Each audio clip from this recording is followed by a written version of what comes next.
Hello friends, I hope सब लोग अच्छे हैं। सब लोगों ने मेरा लास्ट लेक्चर ले लिया होगा। दैट इज़ क्या था आपका? Reproduction in bacteria.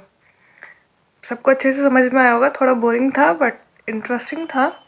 आज हम बात करते हैं साइनोबैक्टीरिया के बारे में। हमने यू बैक्टीरिया बिल्कुल कंप्लीट कर लिया है। अब हम बात करेंगे साइनोबैक्टीरिया के बारे में। साइनोबैक्टीरिया को ब्लू ग्रीन एल्गी या फिर बीजीए के नेम से भी जाना जाता है। ठीक है, ब्लू ग्रीन एल्गी और बीजीए, ब्लू ग्रीन एल्गी भी बोला जाता है या फिर बीजीए भी इसको बोला जाता है। ठीक है, अब क्या हुआ देखिए, सबसे पहले बात मैं बताती हूँ कि जो साइनोबैक्टीरिया का टर्म है ये आया कैसे। देखिए, सबसे पहले ना सिर्फ ब्लू ग्रीन एल्गी के नेम से जाना जाता था। फिर उसके बाद में जो 1978 में, ठीक है, इन 1978 ICBN ने क्या करा, मतलब ICBACN international code of bacteriological nomenclature, यानी कि ICBACN में इसने क्या किया, इसका नेम एक और नेम रख दिया जिसको कहा साइनोबैक्टीरिया। ठीक है,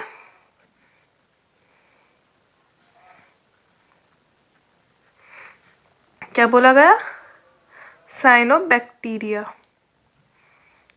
ICBN ने साइनोबैक्टीरिया नेम इसका रख दिया था। ठीक है, तो समझ में आ गया आपको कि ICBN के ज़रिए नेम आया साइनोबैक्टीरिया। अब क्या हुआ कि सबसे पहले जब लीनियस सर आए थे तो उन्होंने जो 2 किंगडम क्लासिफिकेशन दिया था, एक था प्लांटी, दूसरा था एनिमेलिया, तो उन्होंने इसको रख दिया था क्लास साइनोफिसिया में या फिर मिक्सोफिसिया में। 2 क्लासेस थी, साइनोफिसिया एंड मिक्सोफिसिया, तो उसने ब्लू ग्रीन एल्गी को उन दोनों क्लासेस में रख दिया था। ठीक है, लेकिन फिर उसके बाद में आए RH विटेकर सर, उन्होंने दिया 5 किंगडम क्लासिफिकेशन। उन्होंने इसको उठाकर साइनोफिसिया में से इसको उठाकर रख दिया किंगडम मोनेरा में। क्यों? क्योंकि इसका जो नेचर है that is prokaryotic. Prokaryotic nature के बेस पर इन्होंने साइनोबैक्टीरिया को किस में रख दिया? किंगडम मोनेरा में, और दिस इज करेक्ट। ठीक है, तो अब हम लिख लेते हैं पहले second point. According to two kingdom classification two kingdom classification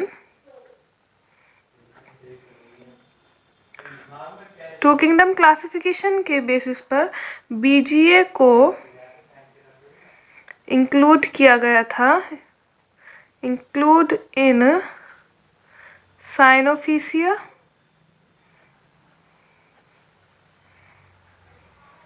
and मिक्सोफिसिया।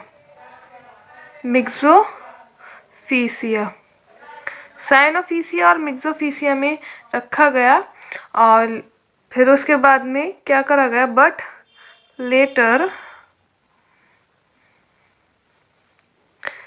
RH Whittaker sir, RH Whittaker kingdom, RH Whittaker के किंगडम के अकॉर्डिंग, ठीक है, अकॉर्डिंग आएगा ना, according to RH Whittaker kingdom, it is put in, it was, है ना, रखा गया था, it was shifted to kingdom. कौन से किंगडम में रखा गया? किंगडम मोनेरा में। इसको शिफ्ट कर दिया गया इन किंगडम मोनेरा। ठीक है, क्यों? Due to its prokaryotic nature, due to its prokaryotic nature. उसके प्रोकैरियोटिक नेचर को देखते हुए उसको रख दिया गया किंगडम मोनेरा में। ठीक है, अब हम आगे बात करते हैं कि बीजीए का, ये तो आपको पता चल गया कि इसको अब साइनोबैक्टीरिया के नेम से जाना जाता है। अच्छा, जो बीजीए होता है यानी कि साइनोबैक्टीरिया जो होता है, this is a photosynthetic, sorry, this is photosynthetic prokaryote. लेकिन कुछ यूबैक्टीरिया, आपने देखा था ना, इससे पहले पढ़ा था कि यूबैक्टीरिया में पढ़ा था कि यूबैक्टीरिया भी फोटोसिंथेटिक होता है। लेकिन साइनोबैक्टीरिया में और यूबैक्टीरिया में डिफरेंस है, कुछ डिफरेंसेस है फोटोसिंथेसिस के, ठीक है, इसलिए इन दोनों को अलग अलग करा गया है, ठीक है। और उसके बाद भी कुछ और डिफरेंसेस थे जिसकी वजह से दोनों का अलग है, कि यूबैक्टीरिया डिफरेंट होता है, साइनोबैक्टीरिया डिफरेंट होता है, ठीक है। तो पहले हम फिलहाल तो फोटोसिंथेटिक की बात करते हैं, ठीक है। Cyanobacteria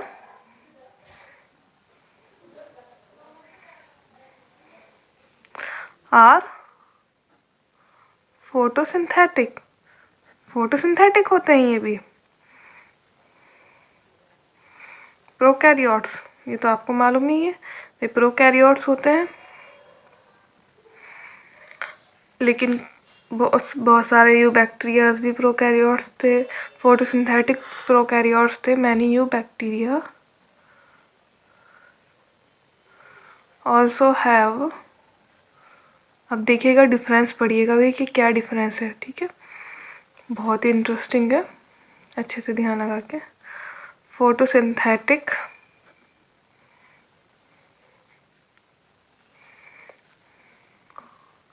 ability,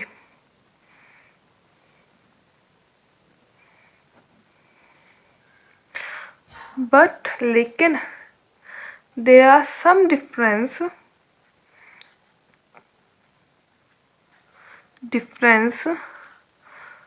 in photosynthesis of cyanobacteria and eubacteria.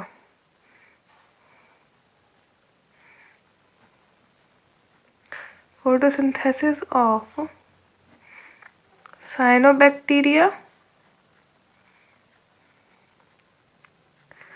and eubacteria.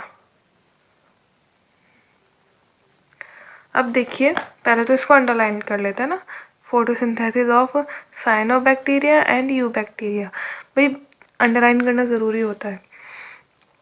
अब क्या है डिफरेंस, पहले हम फोटोसिंथेटिक पिगमेंट्स को देख लेते हैं। इसमें होता है क्लोरोफिल ए, उसमें आपने पढ़े थे purple sulphur bacteria, green sulphur bacteria.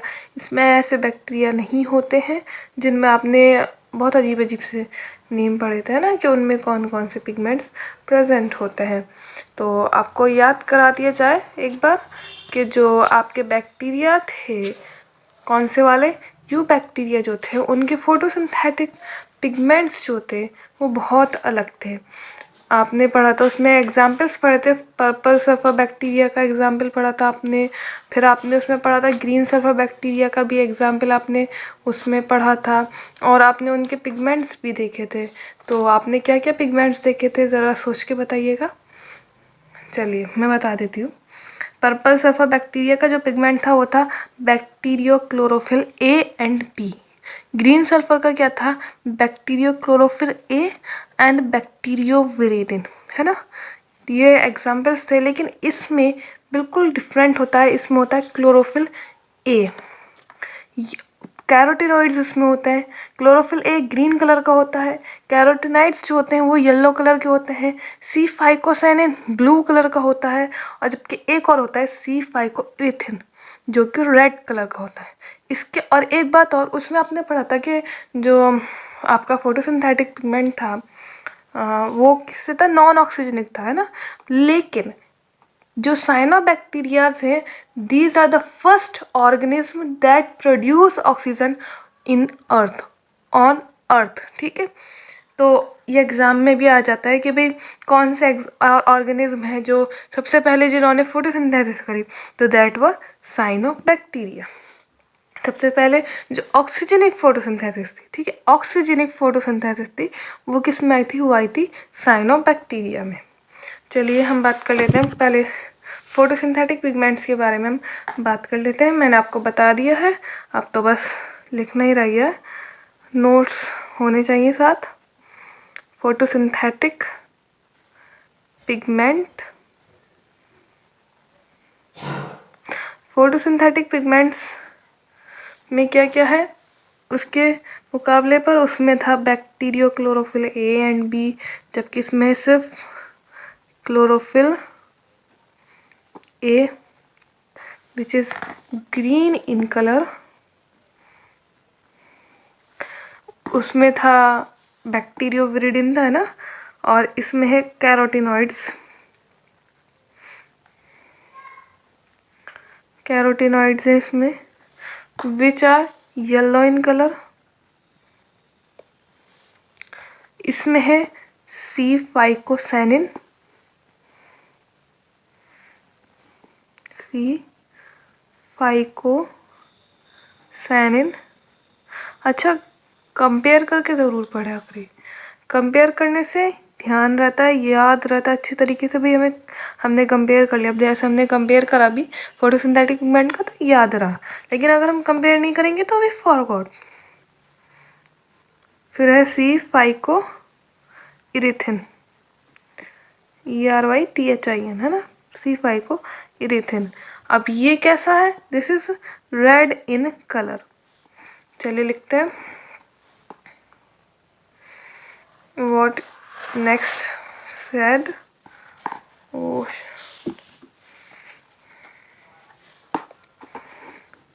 cyanobacteria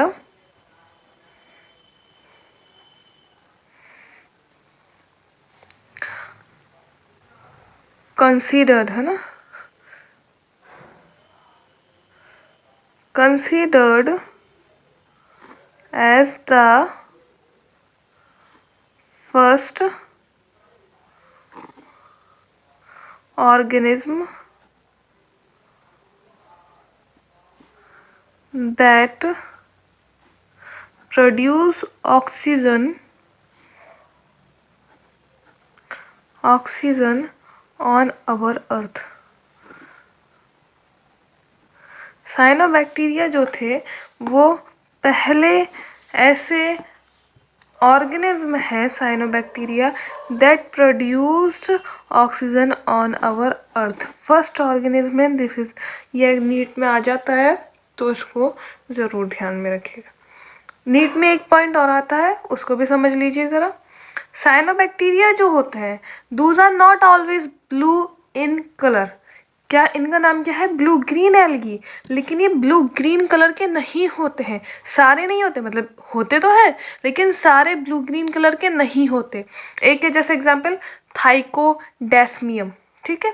जो थाइकोडेस्मियम नेम का जो बैक्टीरिया है Dooj is red in colour, Lal colour के होते हैं वो।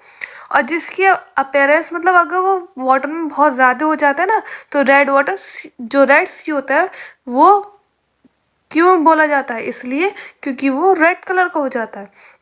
यानी कि इनकी जो प्रेजेंस है वो सी वाटर को रेड कर देती है, ठीक है। अभी मैंने बोला ना रेड सी बोला जाता है, क्यों बोला जाता है? इसलिए तो बोला जाता है क्योंकि उनकी प्रेजेंस वाटर को रेड कर रही है, ठीक है। तो हम लिख लेते हैं that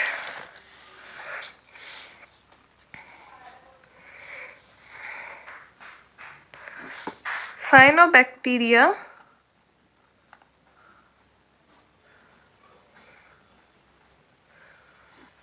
are not always blue green in colour. हमेशा ये ब्लू ग्रीन कलर के नहीं होते हैं, मतलब जनरली ब्लू ग्रीन के होते हैं लेकिन कुछ जो होते हैं जैसे कि एग्जांपल में मैंने अभी आपको बताया था ट्रिकोडेस्मियम, जो है वो रेड कलर का होता है, ट्रिकोडेस्मियम। ये है is of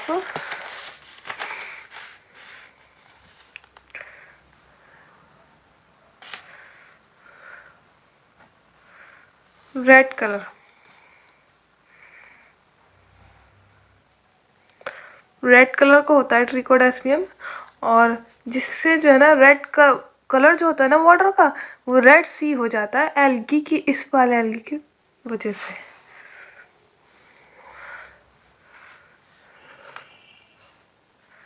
red color of water of Red Sea, जो रेड सी होता है, is due to this, is due to this.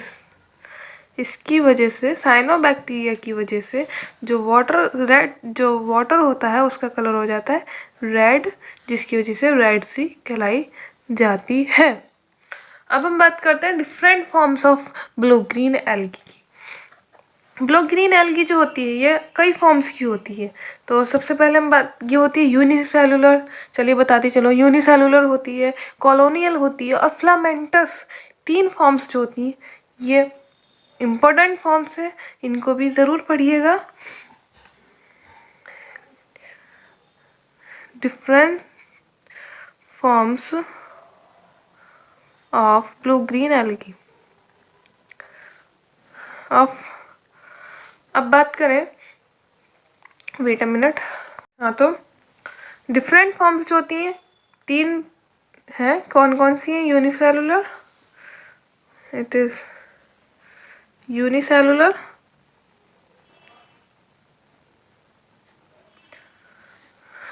Second हो गई आपकी colonial and third is filamentous.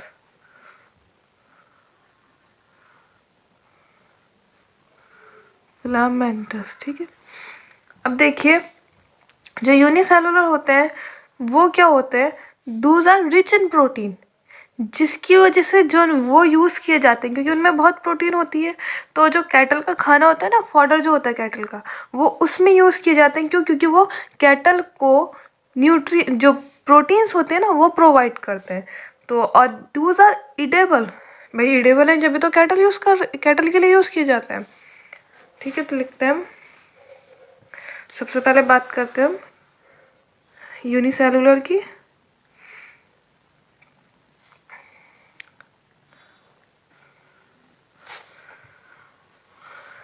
जैसे कि हो गया आपका स्प्रुलिना, कौन है ये? इडिबल, खाया जा सकता है, ये वाला खाया जाता है इसको, ठीक है। और ये यहाँ पे बीजीए लिख दीजिए, ठीक है। ब्लू ग्रीन वाली ध्यान रहेगा, नहीं लिखना चाहो मत लिख लो। आपको तो नोट्स ही बनाने में, आपको तो मेन तैयारी किसके लिए करनी है? नीट के लिए करनी है, एम्स के लिए करनी है, सीबीएसई के लिए करनी है भाई, ठीक है। तो अब बात करते हैं हम, it is rich in protein, so it is used as fodder of cattle, for cattle, cattle के फॉर्म में यूज़ होती है। और इसको हम आर्टिफिशियली भी ग्रो कराते हैं वाटर टैंक में, ठीक है। इट कैन ग्रो आर्टिफिशियली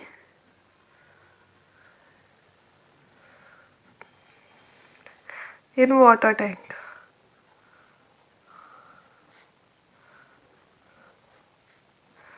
ठीक है।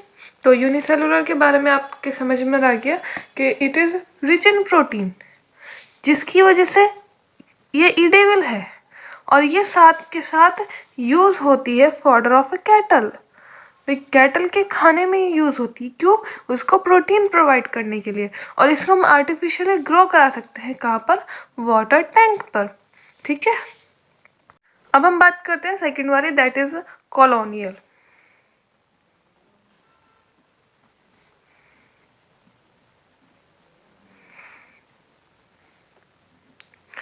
अब ये कॉलोनियल जो होते हैं ये क्या करते हैं?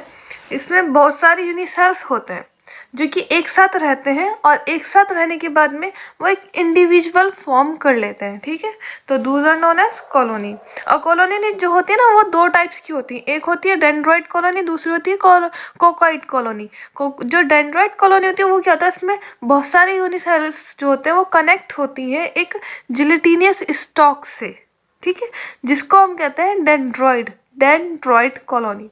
एक होती है कोकॉइड कॉलोनी, उसमें क्या होती है, जो यूनिसेल्स होती हैं बहुत सारी, वो अकर होती हैं कॉमन म्यूसिलेज के अंदर, ठीक है। दूस आर नॉन एज कोकॉइड कॉलोनी, इनके नेम से भी पता चल रहा है। अब हम बात करते हैं, पहले कॉलोनी की हम डेफिनेशन लिख लेते हैं। इसका एग्जाम्पल है ना एनाबियना। एनाबियना का आपने देखा होगा, एग्जाम्पल नहीं देखा होगा तो यूट्यूब पे सर्च कर लीजिएगा, आपको मिल जाएगा, ठीक है। एनाबियना एक एग्जाम्पल है माइक्रोसिस्ट।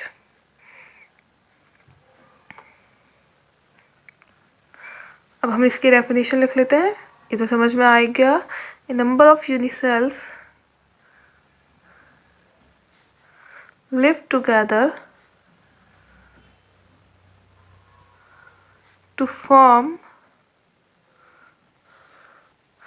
an individual.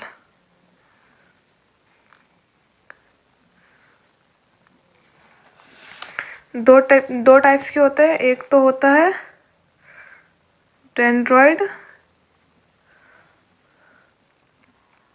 कॉलोनी और दूसरी कॉलोनी होती है कोकॉइड कॉलोनी। डेंड्रॉइड कॉलोनी में बहुत सारे इंडिविजुअल्स आकर कनेक्ट हो जाते हैं जिलेटिनियस स्टॉक से, ठीक है। The unicells are connected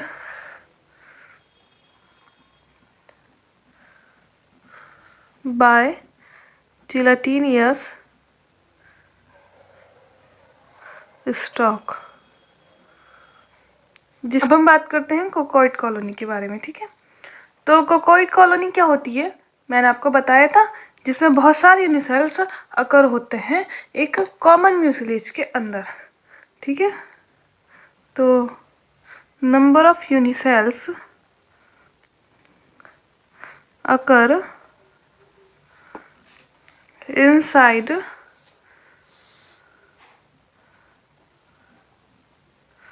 a common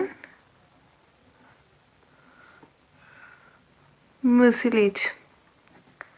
तो आपको कॉलोनियल भी समझ में आ गया होगा, आपको सेलुलर भी समझ में आ गया होगा। अब लास्ट रह गया, that is filamentous. If there is any query ask me in comment box, ठीक है। तो अब हम बात करते हैं आपके फिलामेंटस की। फिलामेंटस क्या होती हैं, देखिए आप, फिलामेंटस नाम से पता चला है, फिलामेंट्स में होंगी तो मल्टी सेलुलर फॉर्म की तरह होंगी ये, ठीक है। प्रोकैरियोट्स होते ही यूनिसेलुलर है, ये कोई वो नहीं है, लेकिन आपका मतलब ये बहुत सारे फॉर्म्स में मिलेंगे आपको, फिलामेंट्स के फॉर्म में भी मिलेंगी, जैसे कि ऑस्लिटोरिया, आपने उसका डायग्राम देखा होगा। तो चलिए पहले लिखते हैं हम फिलामेंटस के बारे में।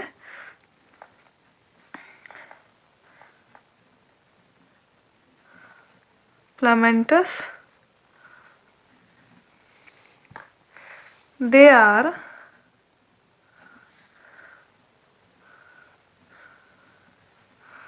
multicellular forms like, क्या हो गया आपका, ऑस्लिटोरिया,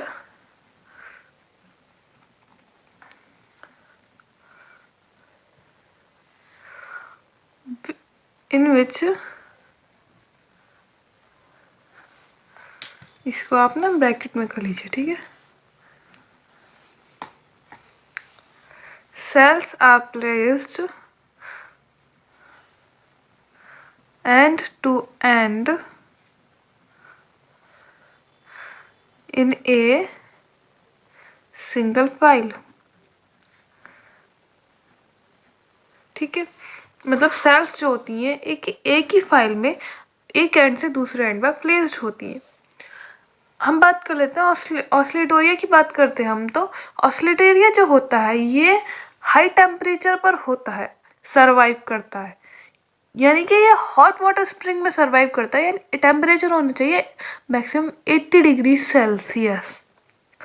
और ये सरवाइव क्यों करता है हॉट में, क्योंकि इसके अंदर प्रेजेंस होता है एक होमोपोलर बॉन्ड इसके स्ट्रक्चर ऑफ प्रोटीन में, जिसकी वजह से ये सरवाइव करता है ओनली हॉट वाटर स्प्रिंग में। चलिए लिख लेते हैं ऑस्लिटोरिया के बारे में।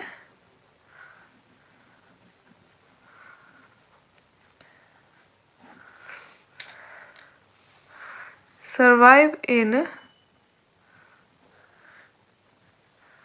Hot water spring. Hot water spring में सर्वाइव करता है टेम्परेचर 80 डिग्री सेल्सियस। क्यों सर्वाइव करता है? It survive due to presence of